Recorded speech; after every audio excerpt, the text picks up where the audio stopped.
বদিউল আলম খোকন বাংলাদেশ চলচ্চিত্র পরিচালক সমিতির মহাসচিব। সম্প্রতি চলচ্চিত্র পরিচালক সমিতিকে হেয় করে কথা বলার অভিযোগ এনে পরিচালক ও চিত্রনায়ক বাপ্পারাজকে কারণ দর্শনের নোটিশ পাঠিয়েছে। এর প্রেক্ষিতে সাক্ষাৎকার দেন বাপ্পারাজ। তিনি চলচ্চিত্র পরিচালক সমিতি ও বদিউল আলম খোকনের বিরুদ্ধে নানা অভিযোগ এনেছেন। এরপর গতকাল বৃহস্পতিবার বিকেলে এফডিসিতে কথা হলো বদিউল আলম খোকনের সঙ্গে। বাপ্পারাজকে দেওয়া নোটিশের বক্তব্য কী ছিল?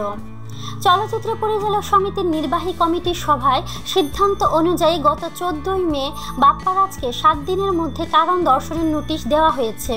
ব্যাপারটা স্পষ্ট যে শাকিব খান সংক্রান্ত কোনো বিষয় নয়। বাপ্পা শাকিবের পক্ষে না বিপক্ষে সেটা আমাদের কাছে বিবেচ্য নয়। পত্রিকায় তিনি বলেছেন, কার্যকর পরিষদে কি হয় তা আমি ভালো করেই জানি। এখানে কাজের কাজ কিছুই হয় না।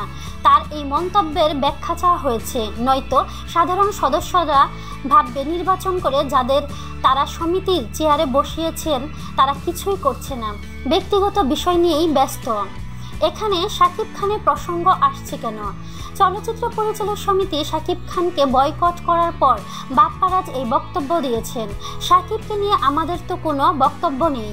সে একটি ভুল করেছিল, তার জন্য ক্ষমাও চেয়েছে, আমরা মাফ করে দিয়েছি। বিষয়টা সেখানেই শেষ। তারপরও বাপ্পা বিষয়টা তুলে ধরার চেষ্টা করছে, এটা তার ঠিক হচ্ছে না। তো প্রিয় বন্ধুরা, আপনাদের কি মতামত তা কমেন্টের মাধ্যমে আমাদেরকে জানিয়ে দিন।